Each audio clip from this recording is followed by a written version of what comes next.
Ainda sinto o baque e o som disso tudo na memória, cara. Nada daquela enrolação de cinema, saca? Foi um barulho seco, úmido, meio nojento. E aí veio um silêncio que pesou mais que pedra, sugando todo o ar do cômodo, deixando tudo mudo, um vácuo sufocante.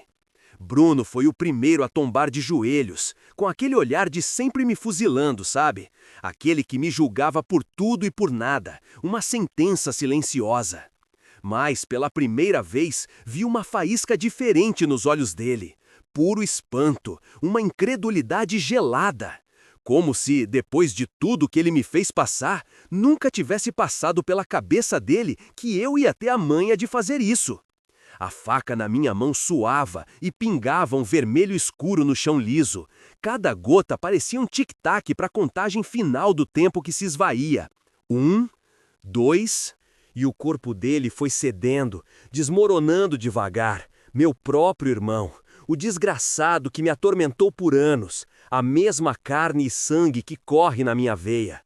Naquele preciso momento, não senti nada além de um alívio gigantesco, um peso milenar que saiu de mim e me deixou leve, quase vazio. Lucas é o nome, tenho 19 anos. Essa praça onde tô sentado agora, a poucas quadras de onde aquela bagunça aconteceu, parece outro planeta, outro mundo, uma dimensão paralela. A galera passa em volta, vivendo o corre de sempre, suas vidas desavisadas, sem ter a menor ideia de quem eu sou ou do que fiz. Uns poucos, talvez, viram a manchete no jornal: Pivete mata o irmãozão a facadas. Mas a fita da vida real é muito mais sinistra, muito mais profunda. Essa gritaria toda, as fofocas e as mentiras que surgiram depois disso tudo, esquece, não valem nada. A real é que eu acabei passando 2 anos e meio numa instituição para menores, tudo por causa daquela parada que eu fiz com o Bruno.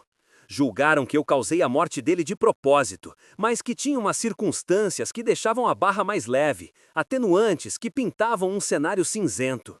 Eu podia ter pego uns 7 anos, mas meu advogado deu um jeito de mostrar um pedaço do inferno que eu vivi, um vislumbre do que me levou até ali. Só um vislumbre, porque tem coisa que a gente vive que é impossível de explicar direito, de fazer alguém entender a fundo a dor que te dilacera. Faz 6 meses que tô livre. Tô tentando juntar os cacos e construir uma vida que pareça normal. Mas como é que se monta uma vida sossegada depois de ter matado o próprio mano? Como você faz pra galera entender que mesmo com essa cagada imensa, você não é um monstro? Ou será que no fim das contas eu me tornei exatamente aquilo que mais morria de medo de virar? Um reflexo distorcido do mal que me fez mal. Imagina só, mano, e se o cara que era pra te dar um suporte, pra ser teu porto seguro, virasse seu maior pesadelo? E se a única alma que sacava a tua luta, do nada, resolvesse se aliar com quem te fode?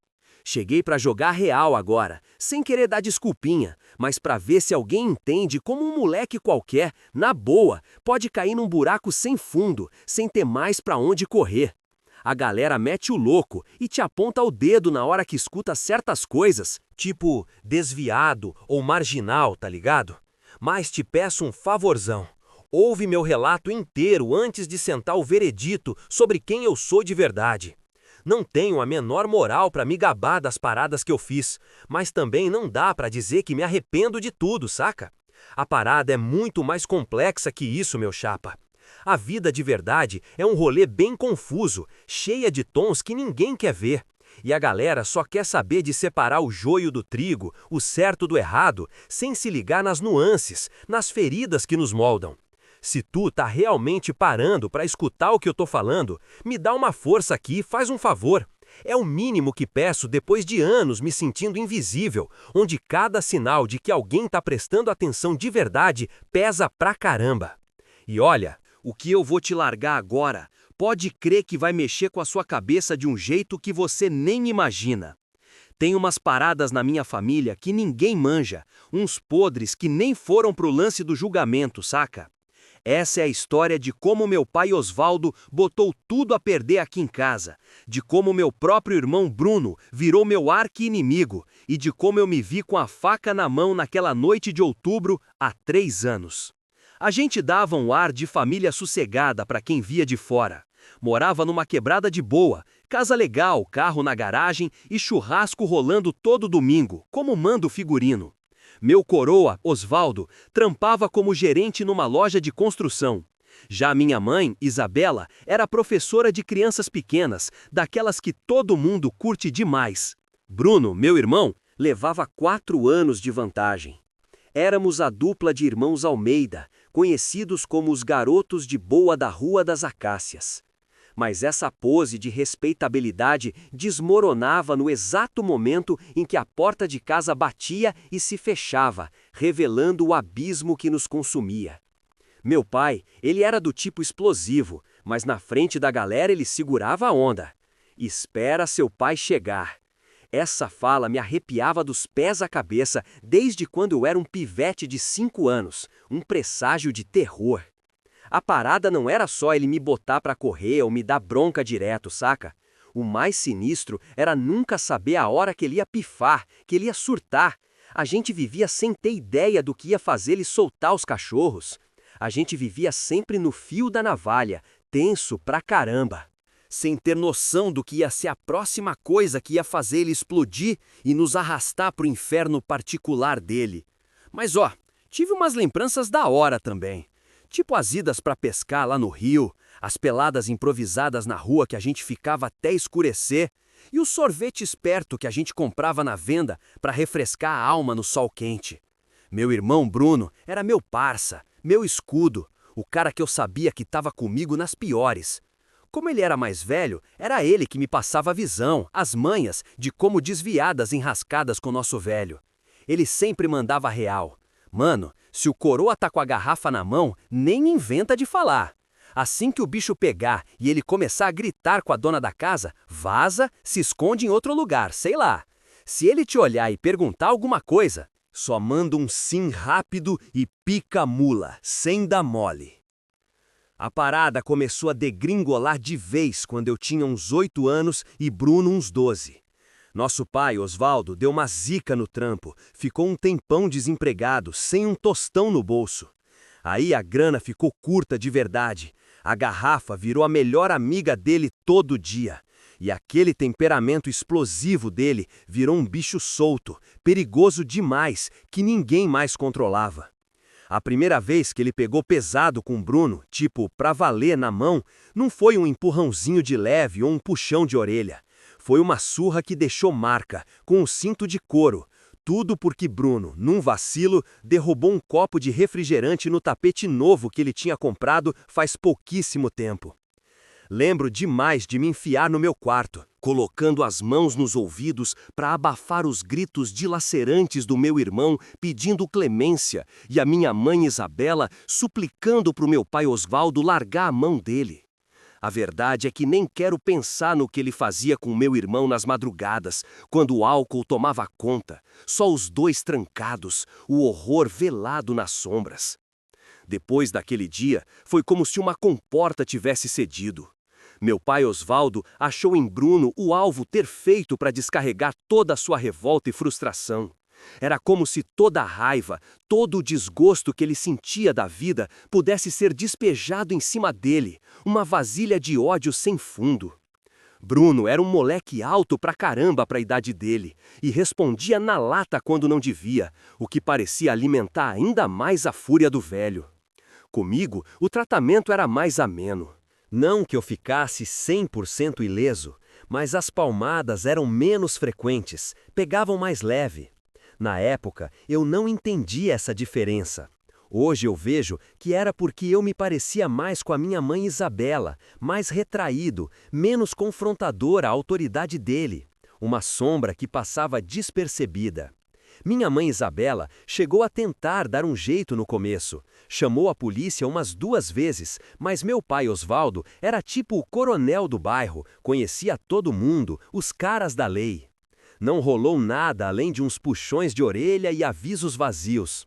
Depois de toda a tentativa furada de buscar uma ajuda, a treta só aumentava. O inferno particular se solidificava. Ela cansou de insistir, virou uma sombra mansa que andava pela casa, tentando dar um jeito nos prejuízos, mas sem nunca, de verdade, botar a gente pra fora do perigo iminente. Quando eu era moleque, uns 10 anos, e Bruno, com seus 14, minha mãe Isabela começou a dar mais sumiço. Dava aula extra, se envolvia em 1000 projetos na escola. Era o jeito dela de fugir do que estava pegando, uma fuga silenciosa do caos. A gente sacava, mas se sentia largado, jogado para escanteio, abandonado à própria sorte. Foi aí que Bruno começou a se transformar. No começo, ele ainda era meu escudo. Se enfiava comigo no quartinho dos fundos quando escutava o barulho do carro do coroa Osvaldo chegando. Ele me ensinava a ler os sinais, o modo como a porta batia, o tempo que ele levava para tirar os sapatos, se a televisão era ligada na hora ou não. Coisa pouca que podia significar o mundo entre uma noite sossegada e o puro terror que nos aguardava. Um belo dia, voltei da escola e encontrei Bruno sentado na calçada, o rosto inchado, o beiço rachado, os olhos opacos. Descobriram um moleque acendendo um cigarro com a galera ali na rua. A fofoca chegou no nosso velho Osvaldo por um vizinho intrometido, e o coroa ficou esperando ele chegar em casa, a paciência fina como fio de navalha. A cacetada que ele levou foi de lascar, daquelas que marcam para sempre, difícil botar em palavras, cada golpe ecoando a raiversão que se espalhava. Uns barulhos horríveis saíram dali, coisa que nenhum pivete devia ter que escutar, gritos que rasgavam a noite. Foi naquela noite que algo se partiu por dentro de Bruno. Não era só os ossos que estavam doendo, era a alma dele que estava sendo estraçalhada, pulverizada. O moleque parou de chorar no meio da chibata. Deu para trás em pedir perdão. O olhar dele ficou liso, sem vida. Tipo quando a gente desliga do próprio corpo para não sentir mais nada, uma desconexão brutal. Se eu não sentir nada, ele não me machuca, ele me falou um dia, com um sorriso torto que não chegava nos olhos, uma confissão fria. A partir dali, Bruno começou a sumir por aí. Voltava para casa de madrugada, se misturando com os caras mais velhos que já eram encrencados.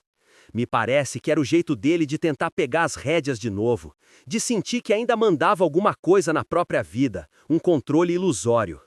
Qualquer nova zica de Bruna botava mais lenha na fogueira da raiva do meu pai Osvaldo, e isso criava uma roda viva que não parava mais, um ciclo vicioso de dor e revolta. Quando eu fiz 13 anos, eu dei um jeito de falar com a professora sobre a parada que rolava em casa. Alguém viu a situação e decidiu meter o pé na porta. Chamou a turma que cuida de criança para ver o que estava rolando aqui em casa. Meu pai Osvaldo, que é um craque em enganar, chegou falando bonito para todo mundo, fazendo um show para convencer que ele era só um pai mais durão, tentando botar ordem na casa e manter a gente na linha. Bruno, meu irmão, na hora entrou no jogo dele, concordou com tudo, uma traição silenciosa. Eu, coitado, fui o único que se deu mal, me fizeram de mentiroso, de moleque querendo aparecer. O negócio ficou feio para mim depois disso. Meu pai Osvaldo começou a me ver como um problema sério, alguém que podia estragar a pose dele. Aí, as pancadas ficaram mais frequentes, mas ele era sinistro, sempre calculava para não deixar marcas que dessem para ver, um carrasco calculado. A pior parte veio quando eu fiz 14 anos. Bruno, que já tinha 18, começou a ficar esquisito. Parou de me defender e começou a repetir as mesmas frases do nosso pai Osvaldo. Tipo, tem que ser homem, caramba. Para de chorar feito menininha, isso não resolve nada. Você só leva paulada porque merece. Era como se para ele conseguir sobreviver ali, ele tivesse que se juntar com o agressor, virar igual a ele, um espelho distorcido da violência. Dizem que isso é síndrome de Estocolmo, sei lá, uma parada muito bizarra. Naquele tempo, a única coisa que eu sacava era que estava ficando sem o único mano que me dava uma força. Meu único parceiro de guerra naquela espelunca. Tudo veio abaixo, desmoronou de vez mesmo, justamente no ano que eu completei meus 15 anos. Bruno, saca? Ele tava virando a cara do nosso velho Osvaldo. Não que fosse bater ou coisa assim, pelo menos por enquanto, mas a cabeça, a malandragem doida dele era igualzinha. O moleque passava a tarde toda lá na garagem com o coroa, mexendo no trambolho, tomando uma gelada e dando risada de umas zoeiras que antes davam um gelo no corpo dele. O mais bizarro mesmo era ver que ele estava pegando o mesmo desgosto do velho por mim, como se eu fosse um Zé Ninguém, um fracassado, sem moral nenhuma para ele. Começou miúdo, coisa pouca, sumia com meus cadernos, enfiava a mão na minha marmita, me prendia no banheiro sem dó. Um belo dia, eu cheguei em casa mais tarde, vinha direto da biblioteca onde estava focando num teste pesado, perdi a noção do tempo. Tentei entrar de fininho, de mansinho, para ninguém notar, mas o velho Osvaldo estava lá na sala, com a cara fechada, de vigia. E Bruno também, de boa no sofá com uma latinha na mão, me olhando, um sorriso cínico nos lábios. "Onde você andou sumido, pangaré?" Meu velho Osvaldo disparou, levantando da cadeira onde estava debruçado nos estudos. A frase dele mal saiu e eu já sentia a dor. O primeiro morro pegou bem na boca do estômago, me tirando todo o fôlego. Caí ali mesmo, de joelhos, e a sessão de pontapés começou. Bruno, meu irmão, só assistia tudo de camarote, com uma cerveja na mão, sem mover um dedo. "Socorro!" Consegui murmurar entre as pancadas, a voz quase inaudível. Ele deu aquele sorrisinho que ficou gravado na minha mente, um espectro de maldade. "Tem que aprender a ser homem de uma vez", disse ele, repetindo as mesmas patadas que nosso pai Osvaldo nos dava quando a surra comia solta anos atrás. Naquela noite, enquanto eu me virava para estancar o sangramento no banheiro, a verdade me atingiu como um raio. Não era só meu pai Osvaldo o meu problema agora. Era o meu próprio irmão Bruno, meu antigo protetor, meu carrasco mais recente. Aquele que devia sacar o pesadelo que a gente passava, agora estava do lado do meu carrasco, um aliado da escuridão. Os dias seguintes foram um terror que só aumentava, uma espiral descendente. Bruno começou a plantar umas histórias sujas sobre mim na escola e na quebrada. Pra galera do bairro, falou que me viu pegando a grana do bolso do nosso pai Osvaldo. Pra diretoria da escola, disse que eu tava me afundando nas drogas. Pro pessoal que eu mal conhecia, inventou que ele me pegou fuçando nas coisas da minha prima, que tava de visita lá em casa. Eu não entendia mesmo o motivo dele agir daquele jeito. Era como se ele precisasse me acabar para se sentir melhor, como se eu fosse um lembrete vivo do sofrimento dele, de como ele teve que se virar e mudar para dar um jeito de sobreviver, um espelho incômodo de seu próprio passado. Tentei tirar satisfação uma vez, quando a gente estava sozinho em casa. "Por que você tá me tratando assim? A gente sofreu igual, cara. Eu sei o que te fizeram passar, tipo o que fizeram com o Bruno." E aí, ele me enfiou na parede com força. Minha cabeça bateu com tudo. Os olhos dele, que sempre eram sem vida, tinham um brilho diferente agora. Tipo prazer, um contentamento sádico. "Tu não sabe de nada, moleque." Ele sibilou, a voz como um veneno. Sempre foi o protegido, o queridinho. Eu tive que aguentar o pior por anos para te deixar seguro. E é assim que você me agradece, sendo um fraco, chorando, ameaçando entregar todo mundo? "Eu só queria que você me entendesse", respondi, sentindo as lágrimas vindo, uma torrente incontrolável. "Me entendesse?" Ele soltou uma risada amarga. "Escuta só, mano. A real é que ninguém nunca vai esticar a mão pra gente nessa correria. A única parada pra gente não se afogar é ter que ser mais esperto que o próprio destino, correr mais que ele, sabe? Mas a verdade crua é que a gente nunca teve esse pique todo. Depois daquele tombo que a gente tomou, Bruno, meu irmão virou meu cúmplice na arte de driblar a vida. Ele não ficava ali só parado vendo o caos se instalar, não. Pelo contrário, ele começava a arquitetar uns esquemas para a gente se virar, para disfarçar as paradas e tentar desviar o foco pesado do coroa Osvaldo. Era como se ele tivesse achado um jeito de tirar toda aquela tensão de dentro, E a gente, nessa loucura, tava junto remando contra a maré, unidos na desesperança. A coisa ficou ainda mais tensa quando a véia Isabela resolveu dar um perdido geral. Uma manhã, ela pegou suas poucas coisas e deu no pé, deixando para trás só umas palavras rabiscadas num papel falando que amava a gente. Mas que não dava mais para aguentar essa vida que a gente vivia. Aquilo foi um baque daquele, sabe? Um vazio que gelou até a alma. Para mim, foi como levar um soco forte bem no meio do peito. Já para Bruno, foi a gota d'água. Mais uma prova de que a vida é uma selva mesmo, e quem não tem dente, vira jantar. Uma lição brutal de sobrevivência. Com a nossa mãe fora de cena, não tinha mais quem colocasse um freio nessa barra pesada. As broncas que antes eram só grito, viraram porrada, sem dó nem piedade, e cada vez mais intensas. Nosso pai Osvaldo, meu velho, ele parecia que estava descontando em cima de mim toda a raiva, toda a dor daquele abandono, como se eu fosse o culpado por sua desgraça. E Bruno? Bem, ele foi aprendendo a se virar nos 30, bolando uns truques para não ficar tão exposto, para não levar a pior. Começou a ser o cara mais sagaz, o parceiro de sobrevivência na luta diária contra tudo aquilo, meu novo carrasco. Cheguei em casa num dia qualquer e meu quarto tava um caos total, uma zona. Parecia que um furacão tinha passado por ali. Minhas coisas espalhadas por todo lado, cadernos velhos rasgados no chão e as roupas jogadas de qualquer jeito. Mas a pior parte, o golpe mais baixo, era ver meu diário, aquele lugar onde eu desabafava tudo, aberto bem em cima da minha cama, minhas intimidades expostas.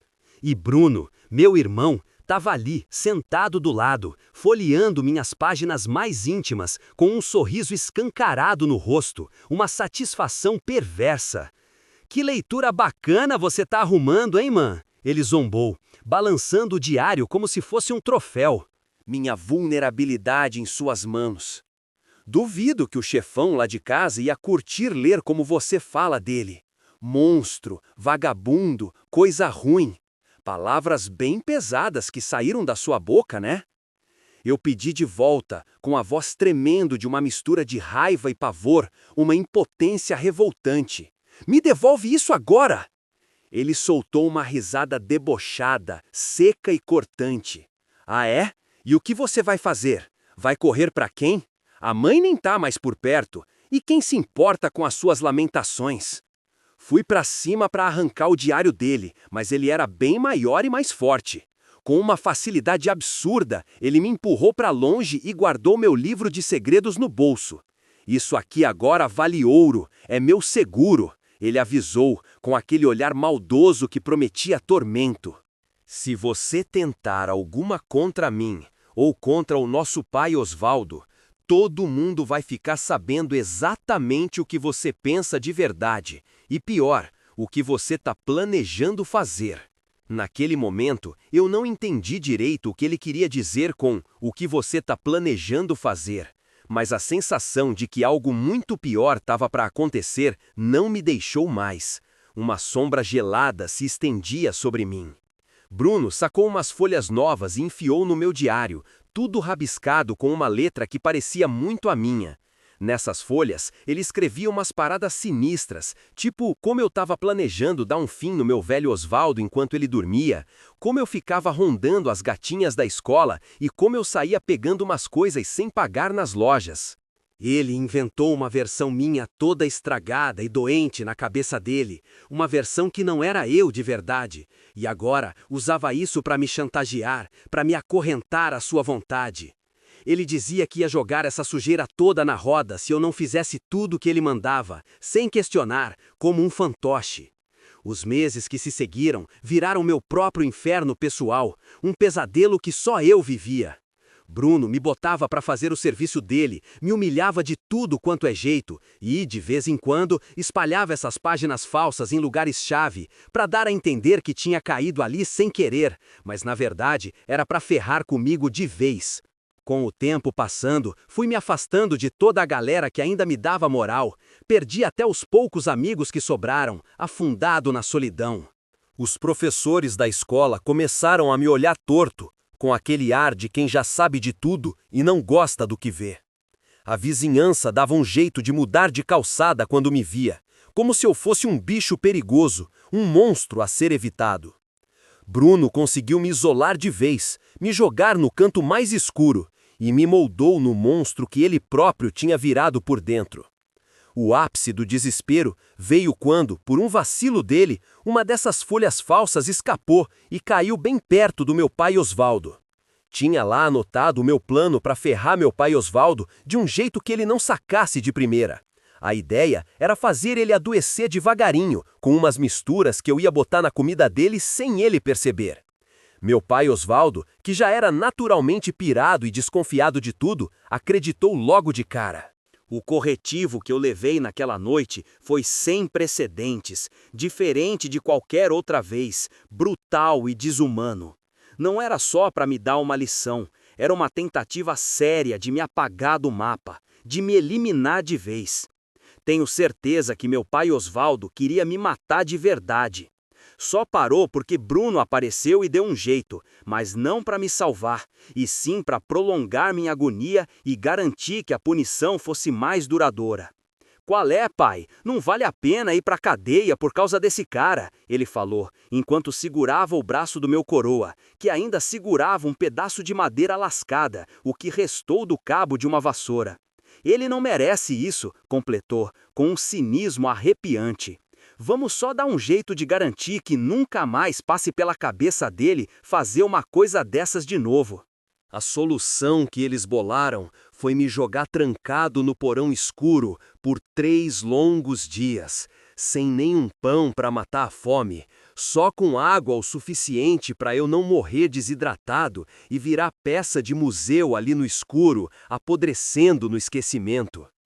Fiquei trancado lá embaixo na escuridão por uns bons 3 dias, ouvindo eles lá em cima, de boa, dando risada, como se eu fosse invisível, ou pior, só um bicho de estimação esquisito que eles jogaram num canto por um tempo e esqueceram.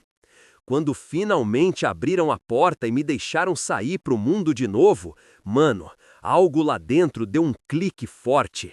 Aquele medinho que eu sentia antes começou a virar um rancor, gelado, pesado e bem calculado, uma semente sombria plantada em meu peito.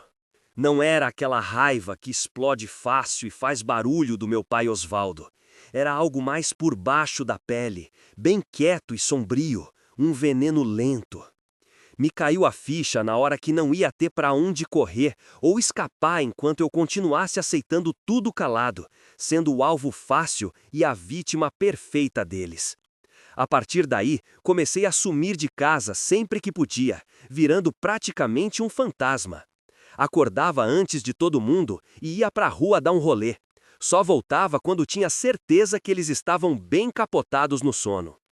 Na escola, comecei a me jogar na academia depois do sinal bater, malhando firme.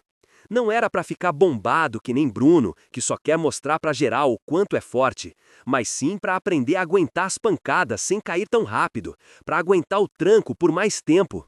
Sem desabar, uma resistência silenciosa. Bruno sacou a fita de boa. Viu que eu já não descia o choro para cima dele, que não ficava de joelhos implorando mais. Aquilo mexeu com ele fundo, saca? Parecia que a minha nova manha de não reagir mais de cara, mas aguentar firme em silêncio, era tipo um soco na cara da lei nova e da ordem que ele botou pra geral seguir na quebrada, uma afronta à sua tirania. Aí o cara sacou que só falar mal de mim pela boca não tava sendo bastante pra me ferrar de vez. Ele decidiu que era hora de botar umas ciladas digitais na minha conta. Começou a espalhar uns boatos pesados, falsos prints de conversas minhas que nunca aconteceram, e até fotos bizarras editadas para parecer que eu estava metido em altas tretas. Ele jurava que achou um monte de coisa estranha no meu celular, tipo uns papos de dívida com gente perigosa e planos que eu nunca fiz. Deu pra sacar na hora qual era dele, me quebrar total, me fazer parecer o tipo de cara que ninguém confia, o que sempre causa problema, um verdadeiro sociopata. Ele precisava disso, talvez, no mundo torto dele, para justificar a própria fuga, a virada que ele deu, a legitimação de sua própria maldade. A coisa desandou de vez numa noite em que nosso coroa Osvaldo tinha saído. Bruno me pegou na cozinha, estava mais alterado que o normal, parecendo que tinha bebido um balde. Ele estava com o meu celular na mão, o meu de verdade, e um outro clone que ele criou, com as mensagens e os arquivos tudo bagunçado, que nem dava para saber o que era meu e o que era pura invenção dele, uma teia de mentiras. Sabe, maninho, tava aqui quebrando a cabeça, ele disse, meio mole, com a voz arrastada, meio desequilibrado.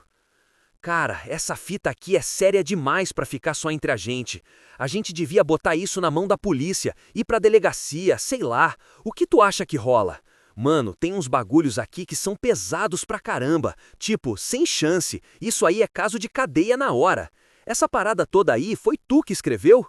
Nem pensar, eu respondi na moral, tentando manter a calma, mas sentindo meu peito acelerar tipo carro de corrida, uma bomba prestes a explodir. E quem é que vai acreditar em você, moleque? Ele soltou aquela risadinha de quem sabe das coisas, de quem já venceu o jogo sujo. Vai ser o maluco que a quebrada inteira sabe que é meio desequilibrado, que vive arrumando problema. Ou eu, o filhinho exemplar que todo mundo vê que rala pra caramba, estuda igual um louco e ainda ajuda o coroa em casa, que faz tudo certo. Ele tinha razão na ponta da língua e a gente sabia disso ali na hora. Ele passou um tempo danado construindo aquela imagem de santinho e no meio disso tudo fez questão de jogar meu nome na lama, de acabar com tudo que eu tinha, com a minha honra. Era a palavra dele contra a minha, e a dele, infelizmente, pesava bem mais no rolê. Mas por que, mano? Eu soltei, sentindo um nó se formar aqui dentro, uma coisa que parecia se quebrar, a última barreira. Por que fazer essa maldade toda comigo? Pô, eu sou teu irmão, eu te amava. Te admirava pra caramba, via em você meu exemplo. Foi aí que eu vi uma faísca diferente no olhar dele, algo que eu nunca tinha sacado antes. Uma hesitação, um lampejo rápido de dor que parecia real, uma rachadura na máscara. Por um breve instante, aquele Bruno de antigamente, o parceiro que sempre me protegia, deu sinal de vida. Você nunca vai entender essa parada, irmão, ele falou, a voz finalmente cedendo, virando pó de tão cansada, quase um sussurro. Que parada é essa que ele arrumou pra mim? E o que tava rolando de verdade, tipo, nos bastidores, quando ninguém tava vendo nada? Ele deu uma freada brusca, como se tivesse acabado de derramar tudo sem querer, uma confissão quase escapando. Então me fala real, mano, eu insisti, vendo ali uma pequena fresta. Uma chance real de a gente voltar a se entender, de reconstruir os escombros. A gente encara essa situação juntos, como sempre foi. Bruno ficou me olhando fixamente por um longo momento, e por um segundo eu pensei que tinha conseguido, que ele ia abrir o jogo, revelar seus próprios demônios. Mas aí, num instante, a máscara dele voltou pro lugar, o rosto ficou mais duro que concreto, impenetrável. Já deu pra isso, mano. Ele disparou sem dó, a voz cortante como lâmina. Você se decidiu, escolheu o seu lado quando tentou botar tudo no ventilador, quando quase detonou com a gente. Ele virou as costas pra vazar, levando meu caderno de anotações junto, levando a última fagulha de esperança pra eu conseguir limpar meu nome de vez. Amanhã mesmo, isso vai parar nas mãos da polícia. Ele avisou por cima do ombro, a ameaça pesando no ar. Aí, quem sabe, você aprende a lição de um jeito bem doloroso, trancafiado num reformatório ou, quem sabe, num hospício.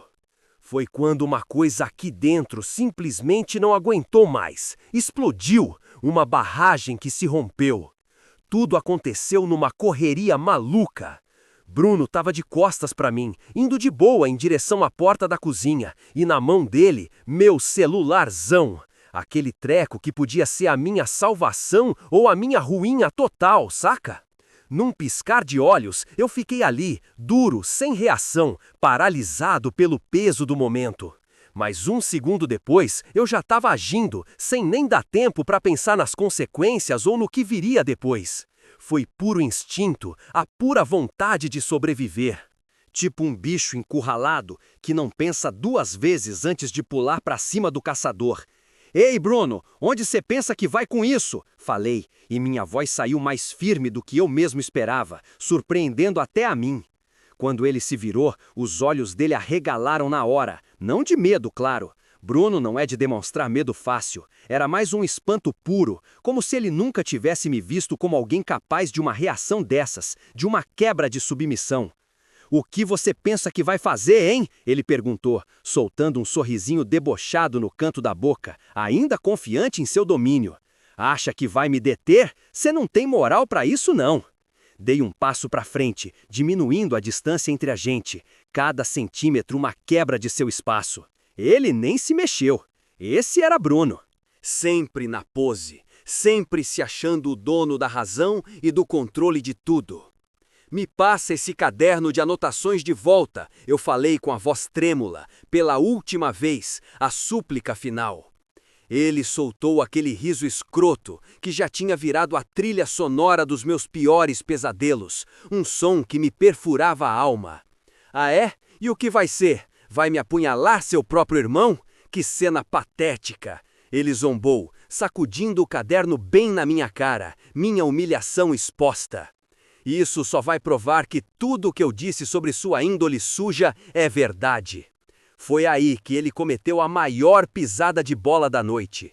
Abriu o caderno e começou a ler em voz alta umas paradas que ele mesmo tinha escrito, tudo para me botar para escanteio, para me enterrar de vez. Eu ficava matutando na minha cabeça como seria bem moleza acabar com essa agonia toda. Era só esperar ele dar aquela cochilada pesada e dar um fim nele de uma vez por todas. Na real mesmo, ninguém ia chorar por ele, ninguém ia sentir falta. Talvez fosse até um favorzão que eu faria pro mundo, livrando a galera dessa figura. Aí eu comecei a reconhecer as palavras, mas não eram minhas, eram todas dele, armadas ali só para me ferrar e me incriminar. Ouvir aquilo saindo da boca dele, vendo o sorriso de satisfação dele ao me ver no chão, impotente, foi como se algo quebrasse dentro de mim para sempre, uma rachadura irreversível. Avancei. Ele reagiu tarde demais, pego de surpresa com a minha coragem repentina. A lâmina entrou com uma facilidade que eu nunca imaginei ser possível.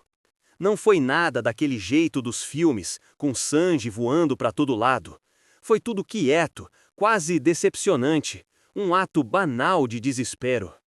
Com a faca cravada bem ali na barriga dele, Bruno virou o olhar para baixo, vendo a arma fincada. Aí subiu no meu rosto com uma cara de quem não entendia nada do que estava rolando. Parecia que, depois de anos me fazendo sofrer, me botando para baixo, ele nunca tinha imaginado que eu ia ter a manha de virar o jogo, que eu ia ter culhões para dar o troco de verdade. Uma surpresa fatal. "Você?" ele tentou falar, mas a voz sumiu na garganta, engasgada pelo próprio sangue. Naquele exato momento, juro, não senti nada. Nem um pingo de euforia, nem um pingo de pavor, nem um grão de arrependimento. Era como se eu tivesse assistindo a tudo aquilo de fora. Tipo num filme, saca? Como se a parada toda tivesse rolando com outra pessoa qualquer, uma estranha. Bruno deu um passo para trás, meio cambaleando, tropeçou nas próprias pernas e tombou de joelhos no chão. O caderno que ele segurava escapou das mãos dele e caiu no chão. Suas mentiras e segredos espalhados. Ele tentou botar a mão na ferida para estancar o sangue que vazava sem controle, mas a vermelhidão espalhava, escorrendo pelos dedos dele que nem água suja, uma mancha indelével. Os olhos dele não saíam dos meus. E não era ódio que eu vi ali, não. Era uma coisa mais complexa, tipo um reconhecimento tardio, como se ele finalmente entendesse o que estava em jogo, a profundidade do meu desespero. "Você é igualzinho a ele." Foi isso que ele disse antes de desabar de vez, de corpo mole. Uma acusação final que me assombraria. Fiquei ali, paralisado, olhando o corpo do meu próprio irmão caído, a faca ainda cravada na minha mão. O ar ficou pesado, mudo. Cada segundo se arrastava lento, se esticando feito hora, e eu só parado ali, testemunha e carrasco. Lá dentro da minha cabeça estava rolando o maior reboliço. Uma parte de mim gritava para eu correr, dar um jeito de chamar os caras do SAMU, fazer alguma coisa para tirar essa parada dali. Mas meu corpo simplesmente não obedecia, ficou pregado no chão, paralisado na cena. Não sei quanto tempo fiquei ali, moscando, até escutar o barulho da porta da frente abrindo. Era meu pai Osvaldo, voltando mais cedo do que a gente esperava. Os passos dele pesados, fazendo o assoalho ranger lá no corredor, uma marcha inexorável. Aí veio o grito. Um grito que eu juro que nunca ouvi na vida. Não era de raiva, mas de pura agonia, de uma dor que rasgava por dentro, uma lamentação primal. Que diabos você fez com ele? Ele correu em direção a Bruno, se atirou no chão do lado do corpo, desesperado, tentando sentir se o garoto ainda estava vivo, se o peito dele subia e descia. Mas já era tarde demais. Acho que nós dois, ali na hora, já sabíamos que não tinha mais jeito. Quando ele levantou o olhar para encarar o meu, eu vi uma coisa que me gelou a espinha, algo que nunca tinha passado por aqueles olhos antes. Era medo.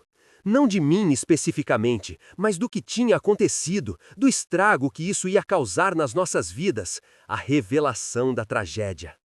Por um instante bizarro, a gente era só um pai e um filho, olhando para o abismo de uma tragédia que tínhamos co-criado.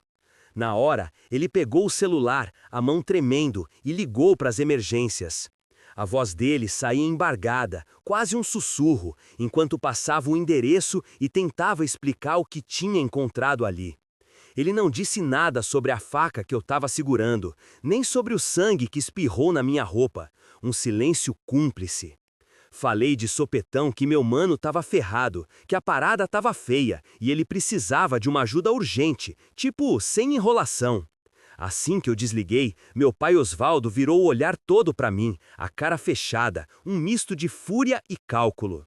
"E aí, que se aprontou aqui?" ele perguntou, a voz dele num tom estranho, tipo gelo derretendo devagar, perigoso. "Ele ia me botar para escanteio, pai", respondi. As palavras saindo tudo emboladas, sem vida, uma confissão forçada. Ele inventou um monte de lorota, botou minhas palavras de cabeça para baixo no meu caderno, coisa que eu nunca disse, nunca mesmo. Ele estava querendo levar essa pro xerife, tá ligado? E o pior é que eles iam acreditar na lábia dele na hora. Meu coroa Osvaldo deu uma olhada pro caderno amassado no chão, depois pro Bruno que estava ali perto e por fim me encarou feio. Eu vi um lampejo nos olhos dele, sabe? Tipo se ele estava entendendo a merda toda. Mas não sei dizer se era pena ou culpa. "Larga essa arma aí", ele mandou, direto. Obedeci na hora, deixei cair com um estrondo no piso da cozinha. "Vai se limpar, dá um jeito nisso", ele ordenou, a voz já mudando para um tom mais frio e calculista. Fui pro banheiro meio catatônico, lavei as mãos, troquei a camiseta suja de sangue. Quando voltei para a sala, a cena era de filme. Meu pai Osvaldo sentado no chão, abraçado com o corpo de Bruno, balançando para lá e para cá, como quem nina um bebê. "Por que, minha filha?" ele soltou, o olhar perdido, a dor genuína transparecendo. "Por que vocês dois chegaram a esse ponto? Por quê?" Eu fiquei sem ar, sem resposta nenhuma para ele, apenas o eco da tragédia. A situação era uma bagunça sem solução fácil. A verdade é que cada um de nós tinha uma parcela de culpa para carregar, cada um do seu jeito. Ele, por ter dado o pontapé inicial em toda essa confusão, Bruno, por ter se metido no meio e virado parte do problema, e eu, por ter feito tudo desandar de um jeito feio, o pior possível, com o golpe final. Lá fora, o som das sirenes começava a se aproximar, um sinal que o caldo ia engrossar, a realidade batendo a porta. Meu pai Osvaldo, com um movimento lento e meio sem força, ajeitou o corpo de Bruno no chão e se levantou, ficando de pé. Pela primeira vez na vida que eu me lembro, ele parecia acabado, um velho derrotado que não tinha mais para onde correr, as máscaras caídas. E aí, o que você quer fazer agora? Ele me lançou, a pergunta me pegando totalmente de surpresa. Eu não tô entendendo bem. A gente pode inventar uma história, falar que foi legítima defesa, que ele te atacou primeiro e você só se defendeu, que você se salvou? Ele sugeriu, tentando me guiar para um caminho de mentiras. Eu fiquei confuso, pisquei sem reação. Mas a parada não foi bem assim. Não importa o que aconteceu de fato, ele emendou, passando a mão no rosto com um gesto cansado. O que importa mesmo é o que a gente vai contar que aconteceu. Foi aí que eu entendi o jogo dele. Ele não estava pensando em me proteger de verdade, mas sim em se proteger. Se a podridão que envolvia a nossa família fosse exposta, se as pessoas descobrissem as coisas bizarras que rolavam aqui dentro, ele estaria encrencado junto, condenado por tudo. Fiquei calado, sem responder nada, porque naquele momento me veio uma clareza absurda. Eu vou contar a verdade completa, sem esconder nada. Osvaldo veio pra cima de mim, com aquele jeito de sempre de querer me esmagar, sabe? Mas parou no meio do caminho. Bruno, meu irmãozinho, estava ali, vidrado no que estava rolando, os olhões arregalados. Tipo uma vítima silenciosa do seu próprio jogo. Quando a viatura e a ambulância chegaram zunindo, eu já estava pronto para falar tudo. Soltei a real sobre os anos de tormento, sobre como esse traste me atormentava, as mentiras que ele espalhava, as armadilhas que me botava, e como eu tinha chegado no meu limite naquela noite, a exaustão da alma. Joguei para fora as marcas no meu corpo, as queimaduras de cigarro nas minhas costas que ele fez para mostrar o rastro da crueldade. Mostrei um caderno onde eu anotava tudo o que eu sentia, minhas angústias, e como ele tentava distorcer minhas palavras, tipo, reescrevia minhas próprias paradas para me fazer parecer o doido. Meu pai Osvaldo, na maior cara de pau, negou tudo, falou que eu tava pirando, que eu inventei essa história toda pro Osvaldo e pra ele, pra arrumar encrenca e me fazer de vítima, tipo eu era instável e coisa e tal. Mas agora o bagulho era sério, tinha muita prova. Os vizinhos que não aguentavam mais escutar os gritos e finalmente contaram. Os professores na escola que viam meus machucados e hematomas, até uns parças do Osvaldo que confirmaram como ele se achava o dono do mundo, se gabando de ter todo mundo na mão, principalmente a gente, e que ele ensinava a vida do jeito dele, na marra. Aí, mano, me levaram pro distrito para explicar a situação. Eu tinha 16 anos e estava só querendo que essa parada acabasse, mas quem se deu mal mesmo foi o meu pai Osvaldo. A situação estava feia, mas no fim das contas, o bagulho funciona desse jeito, não tem pra onde correr. Os meses seguintes foram uma loucura total, cheia de interrogatórios, papo com o juiz e uns testes para ver como a cabeça tava. Meu velho Osvaldo também entrou na mira, virou réu por maltratar criança e por largar a gente de lado. Aí ele se fudeu bonito, perdeu o trampo, a moral e até a casa teve que largar para bancar os advogados. Na hora do julgamento, o cara do Ministério Público quis me taxar de maluco que planejou tudo para acabar com meu mano Bruno por inveja.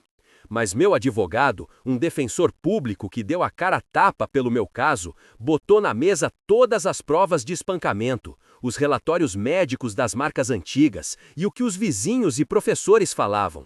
O pessoal do júri ficou dividido. Por um lado, eu admiti o que fiz, nunca disse que não tinha dado a facada em Bruno. Por outro lado, a parada era tão braba que era complicado não ter uma certa dó, uma compreensão velada. No fim das contas, o juiz decidiu me mandar para um centro para menores infratores, com uma checagem daqui a uns 2 anos. O momento mais bizarro de toda a bagunça foi quando dei de cara com meu pai Osvaldo no corredor do fórum, depois que a sentença saiu. Ele estava lá, com as mãos presas naquelas correntes, esperando a audiência dele. "Você detonou essa família", ele gritou, com os olhos injetados, parecia misturar raiva com dor, uma fúria impotente. "Eu que comecei essa parada toda?", perguntei, frio como pedra, a voz desprovida de emoção. "A gente era só moleque, pai." Nunca mais vi o velho depois disso. Fiquei sabendo depois que ele pegou uns bons anos trancafiado, mas nem sei se ficou lá até o fim. Sinceramente, nem liguei para saber. Aqueles 2 anos trancado na detenção juvenil foram uma parada muito doida, diferente de tudo. Pela primeira vez, minha vida tinha um rumo, um esquema. Sabia o que podia e o que não podia fazer, e as broncas vinham na hora, diretas e sem rodeios. Claro que rolaram umas tretas, não dá pra juntar tanta gente nova com problemas sem dar briga, né? Mas essa violência era outra fita. Não era igual a do meu lar, que vinha de quem dizia amar, uma violência que não te atingia no fundo da alma. Lá fora, as agressões eram de outro tipo, mais superficiais. Tinha psicólogo pra conversar, uns grupos pra gente se abrir. No começo, eu ficava mais na minha, quieto, blindado. Que eu ia falar na real? Que foi pelas minhas mãos que meu irmão Bruno partiu desse mundo. E tem vezes que eu ainda me pego tendo pesadelos com aquele momento exato, e acabo acordando sem saber se bate um aperto no peito de arrependimento ou se é só um alívio que me domina, uma confusão de sentimentos. Com o tempo, fui pegando a manha de tudo que rolava com Bruno. Um dos psicólogos que me ajudava explicou sobre essa parada de criar um vínculo de trauma, sabe? Tipo quando a galera que sofre abuso por muito tempo acaba se ligando com quem faz o mal, como um mecanismo para não se perder de vez, uma estratégia da mente para sobreviver. No caso dele, Bruno, era mais fácil se juntar com o nosso pai Osvaldo do que ficar naquela batalha eterna, uma aliança forçada. Saber a causa não significa que a gente esquece, mas ajudou um tanto a botar a cabeça no lugar, a entender os porquês. Fico pensando comigo mesmo. Se eu tivesse levado a mesma paulada que Bruno levou, será que eu também teria desmoronado daquele jeito, me tornando a coisa feia contra a qual eu mesmo lutava? Também entendi melhor por que o velho Osvaldo dava mais trabalho para Bruno do que para mim. Os profissionais chamam isso de ser o bode expiatório da família. Em casas com esse tipo de dinâmica pesada, é comum um dos filhos virar o alvo principal da raiva e da dor, enquanto os outros, de alguma forma, conseguem se livrar de uma parte maior, uma fuga da dor. O porquê de Bruno ter sido escolhido, a gente nunca sacou direito. Talvez fosse por ele ser o mais velho da turma, talvez porque ele dava uma lembrada no coroa, nosso pai Osvaldo. Ou quem sabe foi só na sorte mesmo. O que eu sei é que o conhecimento não apaga o que eu fiz, mas ajuda a carregar o peso. Ajuda a não me ver só como um cara que cometeu um crime, mas como alguém que a vida jogou na pior, que num momento de aperto total fez uma cagada bem feia, uma decisão desesperada. Minha mãe Isabela reapareceu lá pro meu 2º ano trancado na delegacia. Ela já tinha arrumado outro cara e estava morando em outra cidade, tentando arrumar a vida dela de novo. Veio pedir desculpa por ter sumido, por ter deixado a gente. Disse que devia ter brigado mais, que devia ter dado um jeito de nos tirar daquela casa. Numa dessas visitas, perguntei para ela: por que você nunca contou para ninguém? Por que deixou chegar naquele ponto? Ela chorou um monte, claro. Falou que tinha muito medo, que meu pai Osvaldo tinha jurado que ia tirar a gente dela se ela se atrevesse a fazer alguma coisa, e que ela não tinha para onde ir. As desculpas de sempre, né? Vai saber se é verdade. Talvez ela realmente não tivesse outra saída. Talvez eu nunca tivesse tido força o suficiente para segurar as pontas pra gente. Quem sabe? A real é que hoje eu entendo muito mais aquela sensação dela. Já passei por essa pira de me sentir totalmente impotente, preso numa roubada sem perspectiva de saída. A diferença é que quando a parada ferveu de vez e eu tive que reagir, eu não dei um rolê pra longe como ela fez. Eu fui pra cima com tudo, na marra, no desespero. Quando eu completei meus 18 anos, o bagulho virou. Me chamaram pra dar satisfação. Meu tempo lá onde eu tava preso foi de boa, sem caô. Os relatórios que fizeram de mim eram todos positivos. Diziam que eu tava mais calmo. O juiz, então, resolveu me soltar com aquela condicional, mas com a exigência de continuar em terapia para não dar mais BO. Quando pisei para fora, era um mundo que eu não saquei mais. O lugar onde eu cresci já tinha sido vendido. Meu coroa Osvaldo estava preso. Minha mãe Isabela foi morar em outra cidade com o novo parceiro dela. E Bruno? Ele já tinha batido as botas, e fui eu que fiz isso. Era como se toda aquela caminhada tivesse acontecido com um estranho, tipo ter acordado de um pesadelo só para descobrir que o pesadelo era real e as marcas dele iam me seguir para sempre, sem chance de apagar, um fardo eterno. Meu tempo preso naquele lugar não foi duro pelas grades que me cercavam ou pela falta de movimento. A coisa mais difícil era encarar a imensidão da sujeira que eu mesmo fiz, a mancha em minha alma. Toda noite, antes de pegar no sono, o rosto de Bruno aparecia. Não com ódio ou pânico, mas com aquela última expressão de quem finalmente enxergou algo em mim que sempre esteve ali escondido, uma verdade brutal e inegável. A galera mais jovem ali dentro tinha umas histórias totalmente diversas. Uns estavam lá por furtar, outros por mexer com entorpecentes, uns por confusão na rua.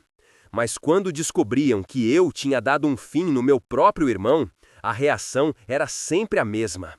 Um misto de curiosidade e receio, como se eu fosse de uma laia diferente, uma criatura perigosa, marcada para sempre. Eu não contava tudo para qualquer um, só para o Miguel, meu parceiro de cela no último ano. Um cara que estava preso por tocar fogo na casa do padrasto, depois de aguentar anos de maldade. Ele entendeu a parada? Não me apontou o dedo. Sabe, às vezes, as pessoas que mais têm feridas são as que mais entendem a gente. E aí, no fundo, você acha que dar aquela mancada foi certo? Foi o que ele me jogou uma noite, quando a casa já estava em silêncio. Na lata, respondi que sim, que foi uma vacilada braba. Mas ele veio de novo. Não foi isso que eu perguntei, mano. Eu quero saber se você acha que o que você fez foi certo ou errado. Fiquei pensando um tempão, com a cabeça a mil, antes de soltar. Cara, eu não sei, de verdade. Eu sei que trair um parceiro é sacanagem, e eu fiz isso. Joguei meu amigo pra escanteio na hora H, mas naquele instante, parecia que não tinha outra saída mesmo. É por isso que a gente se encontra nessa situação, ele falou, olhando pro teto, sem emoção. Não é que a gente seja ruim de nascença, mas é que a vida dá um nó na gente. Aperta tanto que a única saída que aparece é a violência, ou a covardia, ou a desesperança que nos cega. Essa fita ficou grudada na minha cabeça.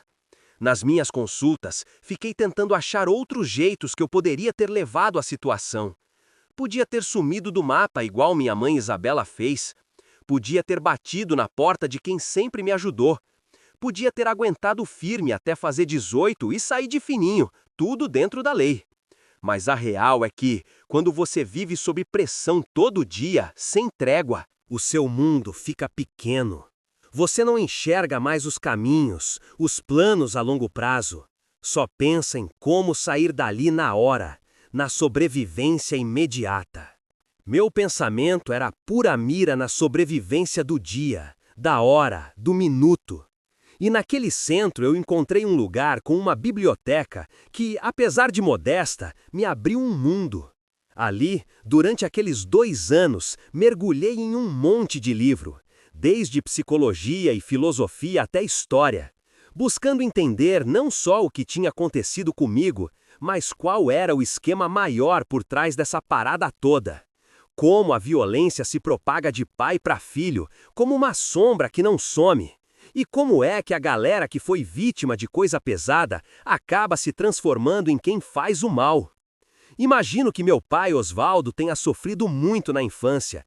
Nunca cheguei a saber direito. Ele nunca abriu o jogo sobre essa época. Mas as marcas estavam ali, gritando em seu comportamento. Essa roda de abuso é sinistra, e a insistência dela em não acabar é de gelar a espinha, me fazendo pensar em quantas vidas para trás essa corrente maldita se estendeu. E a pergunta que ficava martelando era: será que seria em mim que ela pararia, esse ciclo vicioso de dor?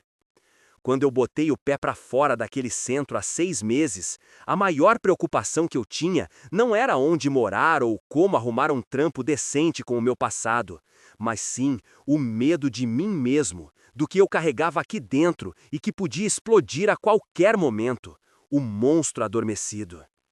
Minha mãe Isabela me chamou para ficar com ela na casa nova, mas eu preferi seguir meu caminho sozinho. Podia ser que eu me deixasse levar fácil, mergulhando de cabeça naquele poço sem fundo de amargura e ressentimento, ficando ali parado no tempo, petrificado na dor. Mas aí, quando eu pensava nisso, me vinha à cabeça a galera, a turma que segue em frente sem grandes dramas, cada um na sua luta, vivendo a vida deles, de um jeito que para mim parece ter ficado para trás lá atrás. Tipo quando eu penso no meu próprio irmão, um moleque que cresceu sem conhecer direito quem eu sou, vivendo a vida dele lá longe, com a família que ele tem, a mãe dele que refaz o caminho dela com um cara novo que parece ser gente boa, um lar que eu nunca cheguei a conhecer, uma vida que me foi negada. Mas não, eu escolhi outra parada. Em vez de me afogar nessas lembranças e nesse peso todo, eu resolvi dar uma chance para um programa de ajuda, de recomeço. Eles me deram um apoio geral, conseguiram para mim um cantinho para morar numa casa compartilhada com outros jovens que estão na mesma peleia que eu, buscando se reerguer. Consegui também um bico de meio período numa livraria bem simpática, que me ajuda a botar comida na mesa. E o mais importante, eu continuo firme e forte nas minhas consultas semanais com a terapeuta, que é a condição para eu ter essa chance de seguir em frente, para não voltar para trás de onde eu vim, do abismo. Essa república onde eu estou morando fica ali a pouquíssimos quarteirões daqui dessa praça. É para cá que eu venho praticamente todo santo dia, na maioria das vezes quando o sol já está baixando, no finalzinho da tarde. Que é quando a muvuca de gente diminui e o lugar fica mais tranquilo, mais sossegado.